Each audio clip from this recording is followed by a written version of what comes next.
Time for Jesse and Max. Jesse and Max.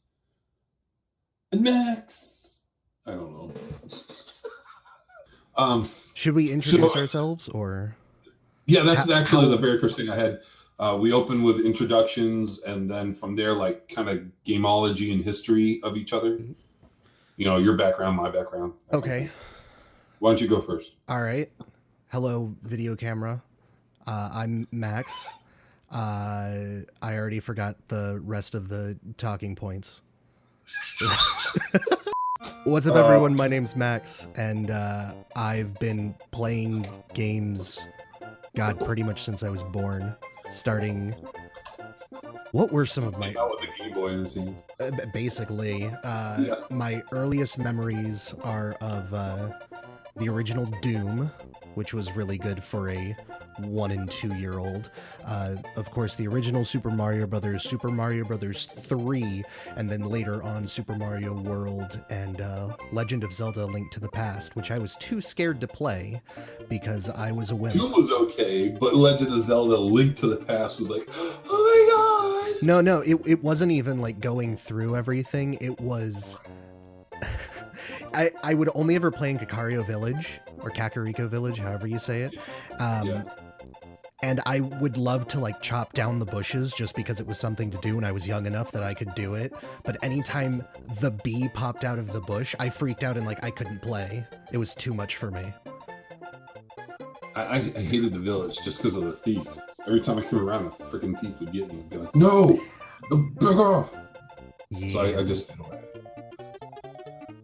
It took me a while, actually, to be A Link to the Past.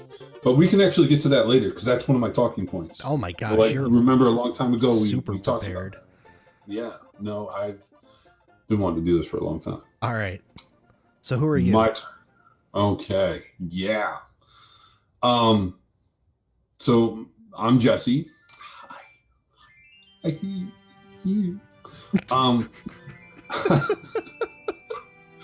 I've been gaming 1985, first Nintendo. Dad brought it home for the whole family, and the whole family was me and my two brothers, which at the time I was like 4, maybe. Well, when he got it was probably 86, 87, so I was like 5. And my brothers was on the screen. That's embarrassing. What's that? I had the mouse cursor on the screen. Don't worry about it. It's okay. I've got mine right there. You don't see it though. So anyway, brought it at home, played the hell out of Nintendo. I mean, all the original classics. Mario, of course, Dr. Mario, Duck Hunt, Wrecking Crew, Fester's Quest. Oh, I could go on. I loved the NES era. Double Dragon was a favorite one to play with my brothers because I would beat the crap out of them instead of like beating the crap out of the thugs. I mean, stop hitting me! And I'd be like jump kicking them in the face. And then they'd die. I'd be like, oh, you lost all your lives, man. Now it's all me. Sorry. Little did I know I was like gonna need his help like 2 levels in. But anyway, since then I've been gaming as much as I can, as much as my wallet allows for it. I didn't have a Super Nintendo until well into the N64 days. That's because my parents couldn't afford it, so I had to wait until I could get a job and buy one myself. But since then, I've tried to keep up with the Nintendo side like always. And since PlayStation came out, I've been diehard PlayStation. Not to say that I can't say when they've totally screwed up in the various ways that they do, but enough to say that I'll be there to help make sure they continue on. Tell me all about the mod support that Fallout 4 is going to have. There's see, with the new Fallout 4 mod support, what they do is they mail you some cardboard and they say, okay, just cut it out and put it on the TV. And you may want to have like some family members like hold up a stick figure, cardboard guy, rawr, on the Death Stalker. Oh no, we have to shoot him with our, modded weapons. Yeah, no, it's it's revolutionary, my God. That's one thing that I think I understand why Sony decided to do that, because they're looking at it more like, okay, we're opening up our hardware and our software to stuff that isn't necessarily tested, and it isn't necessarily Nintendo approved as it used to be back in the day. It's more just like, hey, throw whatever's out there. And with PC, like even I don't have any clue how to use mods on PC. I stick to a very small group of PC gaming. So if I wanted to put a mod on for something, I would feel really stupid trying to do it, and I'd be so afraid that I'd screw up something in the code somewhere that makes the game crash, and I'm like, oh great, now what do I do? And I think Sony's trying to get away from that. They want something a little bit more standardized, and that goes against the very nature of what mods are. The problem, though, is you get to that point, and it's the difference between everyone's playing together and... I keep repeating myself. It's the difference between Sony going, wait, hold on, we're just taking this ball and we're going crazy and we're throwing it and we're not really doing anything. Let's establish a set of rules. That's right. What Microsoft did. That's basically what Bethesda does themselves with right. The way that they have, what is it called? The GEC system set up to make mods. What Sony's doing is they're taking their ball and they're going, I don't like what you're doing, I'm leaving, goodbye. And then everyone else is like, well, wait, I mean, we can try something different. You know, we could play a game. We could, you know, not use the ball. And they're like, no, it's my ball. And well, Sony's been like that, though, since the entirety of the PlayStation. They have always been very, no, it's my ball. We're going to do things our way. Screw you guys, I'm going home. And I think that comes out of their relationship with Nintendo, because that's what Nintendo did to them. That's exactly what Nintendo did to them. But they've got to know when it's time for a change. I mean, Microsoft said they would love to have cross-console support for online games. Microsoft said, we'd love to. We're just waiting for Sony. And what's Sony doing? This is my ball.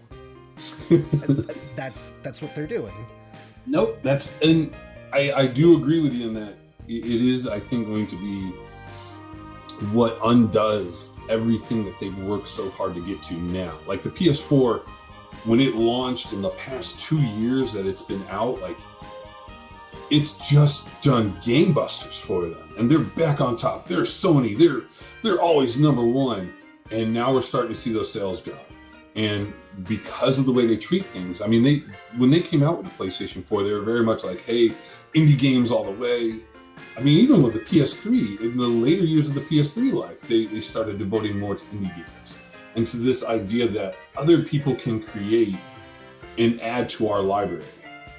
But then as the indie games, I've heard from many developers, they said just trying to get a game out there, Sony wants so much. They're kind of like the Walmart of video games, where you have to play everything in the business world by their rules, their everything. And if you don't, then you're not putting the game on our system. And that means one guy said that the only way they were able to get their game out is if it was out first for PS Plus, free. So that they were going to lose money. Oh yeah, I remember that. And then afterwards, they could start making money on the word of mouth. And he's like, you know, but your sales, your initial growth come from like the first 3 weeks of being out in the market. That's everything. And if the game's free, you know, what the heck? So I think between that and, of course, the news that just came out this September for PlayStation, it's going to be the pebble at the top of the mountain that slowly starts running downhill and gains mass as it goes down. If they don't stop what they're doing and kind of say, okay, wait a minute, we're making some bad decisions here, I think this time next year we'll be having the conversation of, well, so Microsoft's back on top. What is PlayStation going to do to get back up? Because it's already started, in my opinion. Yeah. I'm gonna be I'm gonna be honest. Watching you the whole time, all I can see is my face in your glasses. So anyway, all right. So there's introductions and a little bit of PlayStation talk. So I wanted to kind of move on from that to like a gameology, where it's something where you and I kind of talk about, our favorite games that maybe not be our favorites, but helped shape us as gamers to now. Like I can tell you, Mario 3 is not going to be my favorite game of all time, but I wouldn't be who I am today without Mario 3. Right. And I'll let you go first. Just favorites and life momentous games. Well, I actually was doing a survey for a game the other day, and it asked for my 3 favorite games of all time. And I realized that, shoot, and I'm forgetting the third one again, but I'm realizing that it's Legend of Zelda Wind Waker. Oh, I remember. Super Mario World and Metal Gear Solid 3 Snake Eater. Right on. So that's what I love about gaming right there, is that you have like 3 very different titles, like ones that have no gameplay, nothing really similar about each one of them, or interchangeable, and yet there's still 3 very great games. Oh, and yeah. I can say that even though I've never played Metal Gear at all, and really, I know those are great games, because you can see a lot of the passion that is put into those games. Don't mind the fact that I need to plug in my headset because its battery is dying. Oh, well, I just kind of minimized your shit. There we go. So, yeah, Super Mario World is, in my opinion, and granted, I don't play a lot of platformers, but it is the best platforming game ever made. And I am highly biased for it, But that's the whole point, though. It's your favorite. It's not saying this is the greatest game of all time. Fuck all you other people who say otherwise. It's your favorite. I think that a little bit, though, and I think that's where my problem is. Okay. That's part of the opinion. But there's that. Legend of Zelda Wind Waker is still my favorite Zelda game of all time, with the openness of the world, and just the way that it was and how different it was, and how they weren't afraid to make Link a character and not just the stoic, heroic hero of legend that he is. This Link got scared. He got freaked out. He was fighting. He had emotions on his face for the first time. Exactly. And it wasn't just for Hyrule. It wasn't just for Zelda. I mean, the first half of the game is for his sister. Yeah. It's family. It makes it so much more, what's the word? Solid, important. You know what I'm trying to say. Magnificent. Sure, let's go with that. Yeah. And then Metal Gear Solid 3 to me was just a masterpiece. The way the story came together, and I mean, you have to be able to appreciate the Metal Gear story, which not everyone does, and I totally get that, but as you long have to as... understand it's very convoluted. Yeah. I mean, I think one of the characters was a triple agent that was originally working for the CIA, but then is actually working for the KGB. But then it turns out that she's actually working for the Chinese government or something like that. But the way that the characters interacted and the history that they had together, it was just so good, and I loved it so much. And the Metal Gear franchise as a whole, they're so anti-war while being about war, and I think that's kind of the advantage that it has of being this super sneaky person that in the canon he never gets seen, he never gets spotted, he never kills anyone, so it's this crazy thing of being able to follow that through. And I could ramble on about it, but I just love those games, and that one just stood out always as the pinnacle. Right. You know, and it's funny because, like I said, I've never played a Metal Gear Solid game. I've tried. There's been demos that have come out, and I've tried going through it, and it was just something that, as I grew older and went from being a single 20-something to a married with children 30-something, it was a game that was harder for me to play and get into. I mean, there's other games that unfortunately have fallen victim of that. Alien Isolation, I have yet to get through really the opening parts, which really sucks because I loved playing that game. And I'm sure you remember how much I was looking forward to this. And, you know, I got it from GameStop and everything. And I was like, oh, yeah, I'm going to do it. And I got all the DLC and I go in and I've had so much fun. But it takes, to really play a game like that, you know, you have to close yourself off. You have to be in the game. If you're sitting there playing and kids are running around and the wife is talking about finances, and then you've got to go to the store, and then the kids need to do it, and the homework, and you know, it's like you can't be distracted in those kind of games. They want you to be sucked in. So with Metal Gear Solid, it always caught me as that same type of thing, and I just jumping into it halfway sometimes was a little daunting. Where I was like, okay, I have really no clue what's going on. I don't know what I'm supposed to do here or how I'm supposed to do this. I didn't understand some of the subtleties about stealth, and it's a game all onto its own that took more skill and focus than I was ready to give it. I still have some of the free ones that Plus has given me downloaded in the hopes that someday I'll be able to sit down and actually play them and give them the respect they deserve, especially everything that's happened with Kojima lately. It's like, wow, I really want to give this guy a little bit more of my time. I've never really been able to.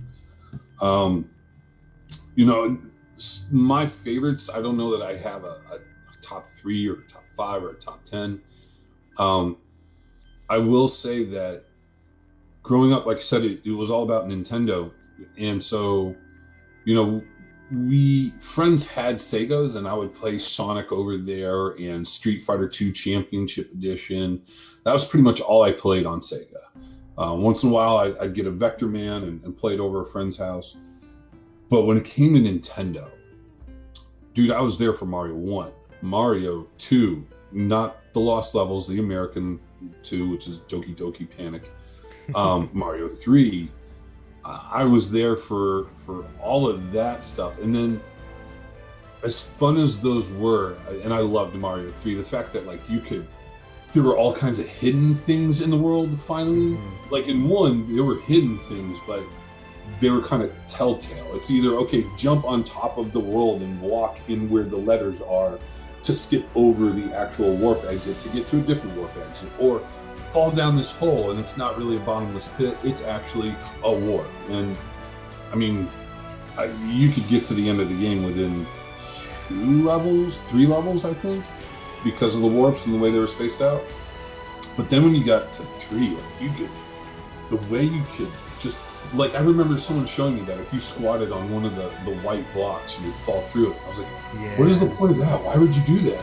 He's like, watch this. And he completes one of the levels. And then he gets a flute, and I'm like, oh my God, how would you do it there? That's awesome. And it made me, for the first time, think, what would happen if I did this? And I think that's what video games are supposed to be. What happens if? And I love games that let you play around with that.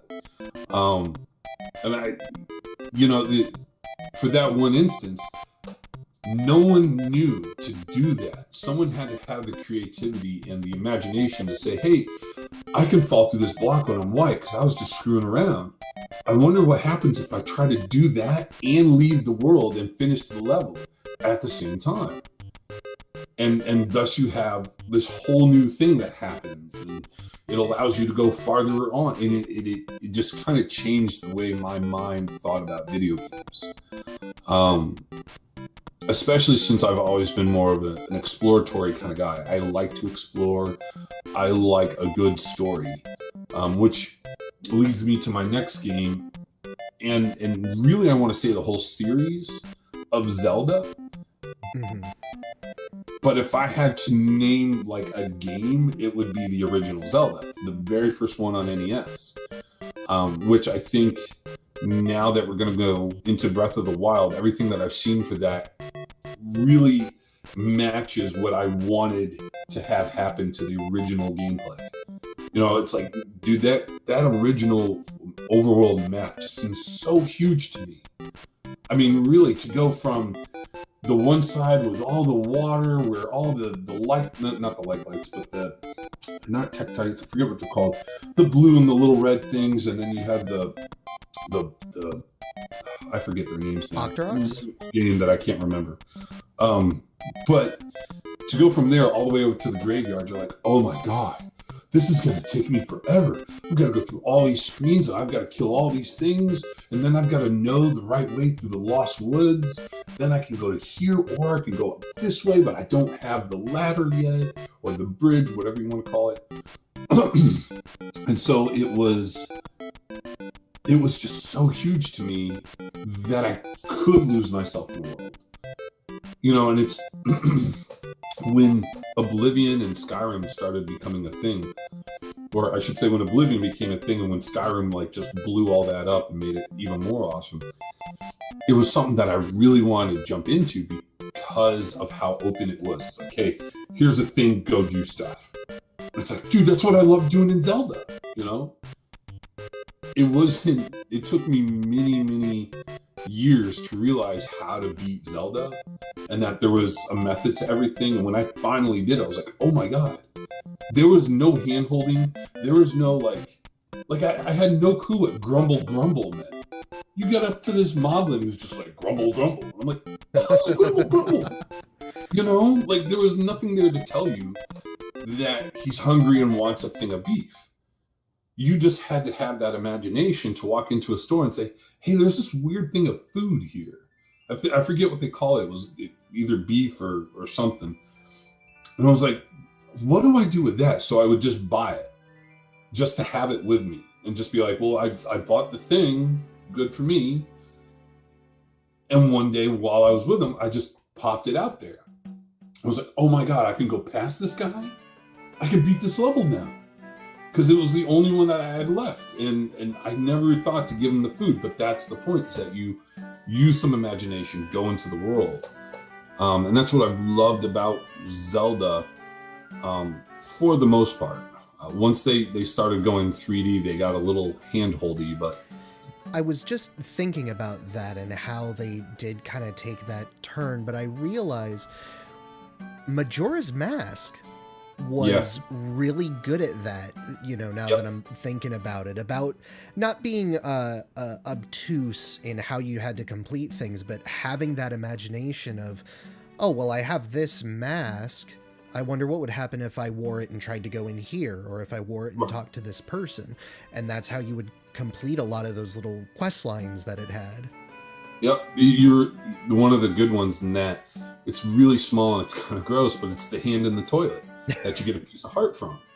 And it doesn't matter what paper you give him, he'll use anything. The deed to the ranch, the letter to what's his face, any kind of paper you get, you can give to him and he'll take care of business and give you a piece of heart.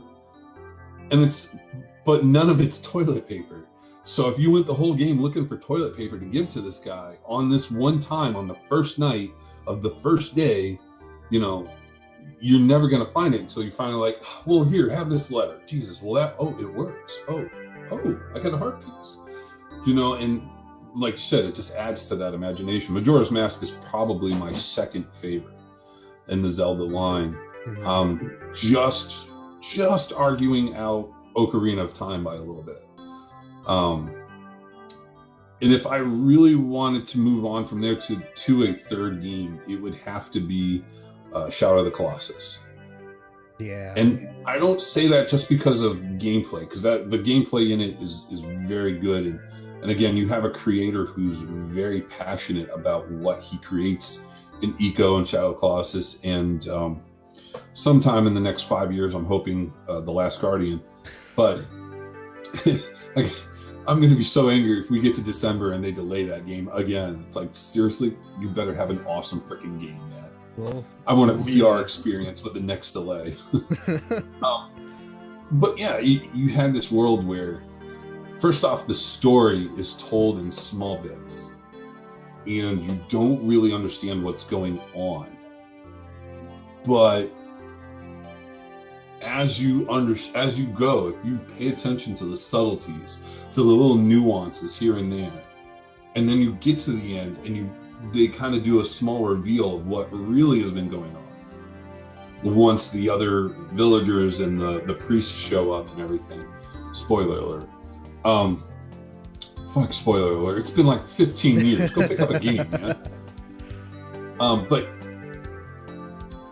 that story was so awesome and well spoken. It was like one of those deep poems you read as a young teenager, and it like speaks to you in volumes. But then you couple that with the journey you've been on throughout the whole thing. You have a guy who doesn't talk, not because he's dumb or the stoic hero like Link is. It's simply because he's got no one to talk to. He's out there by himself. For him to be sitting there talking to anyone would be kind of weird and crazy. So, they very much took that kind of approach to everything. A realistic, you have stamina, the way he walks, he's not a warrior. This guy is, you could tell, someone who stumbled upon a secret that will bring his love back. So he's going to go figure that out and do it. Mm-hmm. And he's honestly, he's John McClane from Die Hard, just trying to figure it out, but set in this ancient Japanese, medieval looking landscape.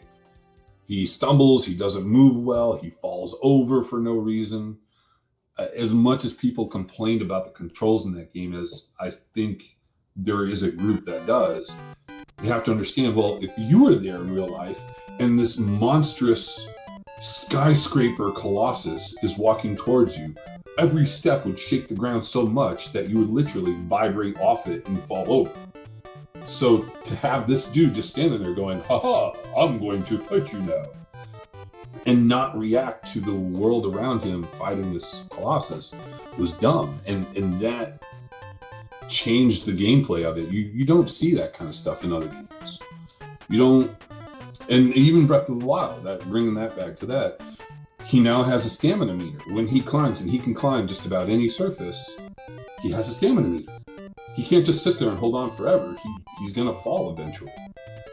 And some of the monsters in there are what they've shown so far has been very Shadow of the Colossus-like. So I'm very much looking forward to that game. Yeah, I'm really excited to see how it turns out. Yeah, me too. So let that be our segue then to the next talking point I was gonna go over. Something you and I have talked about many times if we ever did a podcast. We were like, first thing we got to do is history of Zelda between the two of us. I've been dying to do this for like 4 years now. Thank you, dude. How long do you want this episode to be? Let me ask you that first. We did intros. How long have we been so far? About just over 30 minutes. Okay. How much long were you thinking? I think intros are good for episode 1.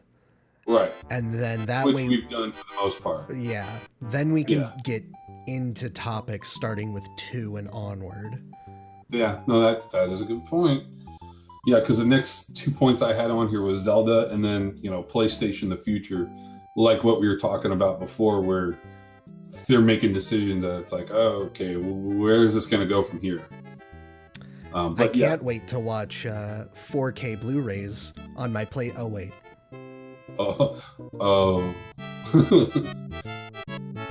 Thank you so much for watching our first episode. If you enjoyed it, please consider subscribing and giving us a like to help give our egos a boost.